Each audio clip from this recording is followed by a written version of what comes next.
Hidup itu bak roda yang berputar. Kadang di atas, kadang juga di bawah. Seperti yang dialami oleh sederet vokalis band tanah air yang berjaya di era 2000-an ini, yang harus merasakan pahitnya jatuh bangkrut dari karirnya yang gemilang. Lantas siapa sajakah mereka? Berikut ulasannya yang telah Onet rangkum. Ogi, vokalis Tick Band.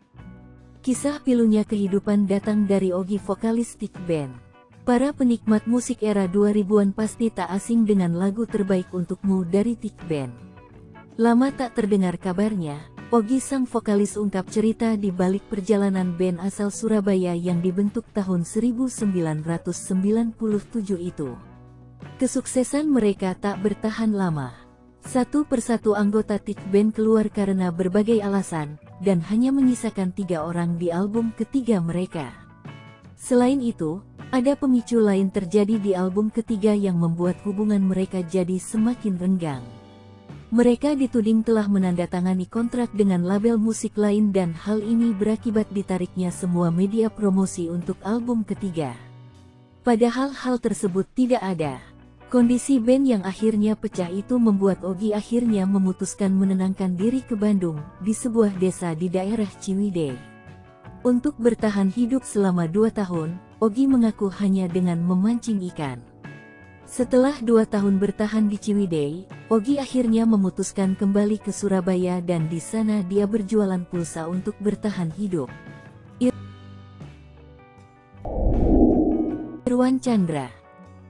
Irwan Chandra pernah ada di puncak karirnya ketika ia bergabung dalam boy band Hits. Tak cuma menjadi penyanyi, Irwan Chandra juga dikenal sebagai model, aktor, sekaligus atlet taekwondo yang mewakili nama Indonesia di ajang PON tahun 1996. Gelimang harta pernah dirasakannya, setidaknya ketika era boy band bermunculan di panggung musik Indonesia. Dulu Irwan Chandra menjadi rekan satu boy band dengan Lee Jong Hoon.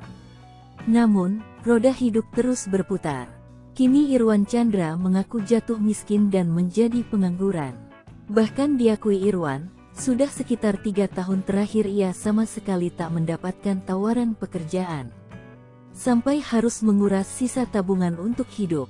Saking terpuruknya, Irwan mengaku minder jika harus bertemu dengan rekan-rekannya sesama artis yang dulu sempat ia kenal.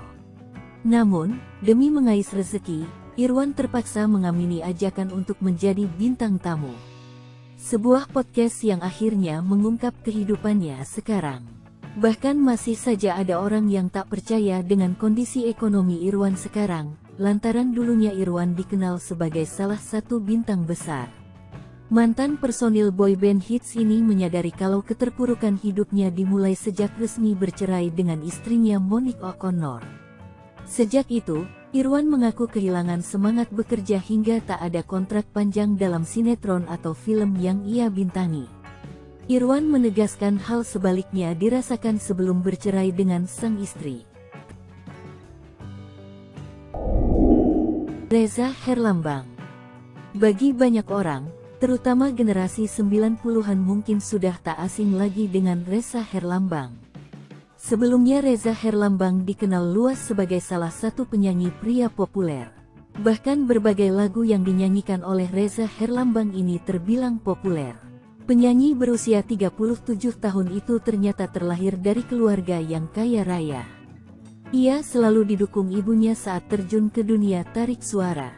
Reza Herlambang bercerita orang tuanya adalah pengusaha besar di Indonesia. Video klip mewah Reza yang menggunakan properti seperti mobil Ferrari hingga helikopter, itu dimodali sendiri oleh orang tuanya. Ia sempat berada di puncak popularitasnya di tahun 2009. Namun, tak lama setelah itu, Reza Herlambang justru menghilang dari dunia hiburan. Baru-baru ini Reza Herlambang terlihat muncul dalam channel YouTube. Kemunculan Reza Herlambang di kanal YouTube langsung menjadi sorotan publik. Pasalnya dirinya menceritakan mengenai pengalaman hidupnya yang tak pernah tersorot publik. Dalam kesempatan tersebut, Reza Herlambang pun mengungkapkan mengenai kondisi keluarganya yang tiba-tiba jatuh miskin dalam semalam. Pengalaman tersebut bahkan membuat Reza Herlambang berada dalam titik terendah dalam hidup. Kisah mengenai kondisi Reza Herlambang ini pun mencuri perhatian hingga membuat banyak netizen ikut merasa iba. Sebenarnya, Reza Herlambang belum berani membeberkan kondisinya yang bangkrut dan miskin selama 12 tahun.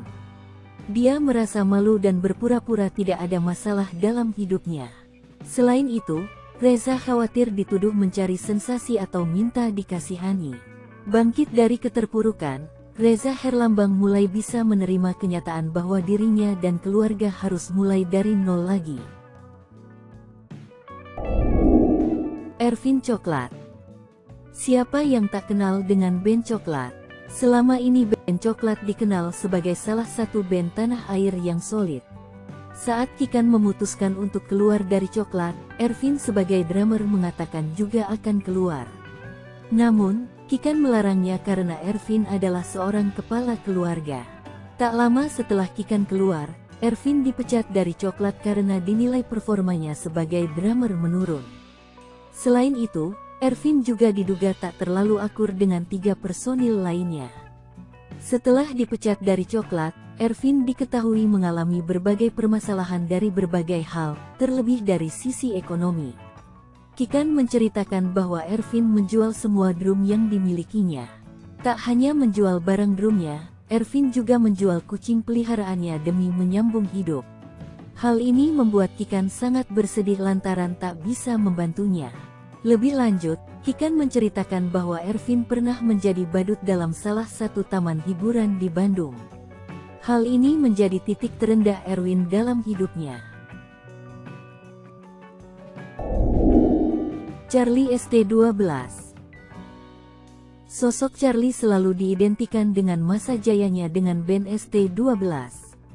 Bersama band beraliran pop Melayu itu, Charlie Van Houten telah mengeluarkan album-album terbaik. Bahkan ST12 sempat merajai tangga lagu terbaik Indonesia, dan menjadi salah satu lagu yang terbaik di Indonesia. Namun di tengah puncak popularitas, muncul konflik internal di dalam band yang akhirnya berbuntut perpecahan. Setelah keluar dari band ST12 yang mempopulerkan namanya, Charlie Van Houten sempat mengalami kebangkrutan. Belakangan, kabar tersebut dibenarkan oleh Charlie. Penderitaan Charlie itu diungkap kepada Anang Hermansyah baru-baru ini dalam sebuah podcast. Dalam tayangan itu, Charlie menceritakan masa sulitnya. Charlie menceritakan masa-masa kesulitan ekonomi yang ia alami pada momen Lebaran Idul Fitri tahun 2015 silam. Kala itu, Charlie mengaku hanya memiliki uang 2 juta di rekeningnya. Namun kini perekonomian Charlie sudah berangsur membaik. Itulah sederet pemain band yang mengalami masa sulit dalam perjalanan hidupnya setelah karirnya redup. Terima kasih sudah menonton video ini dari awal hingga akhir. Sampai jumpa kembali. Wassalam.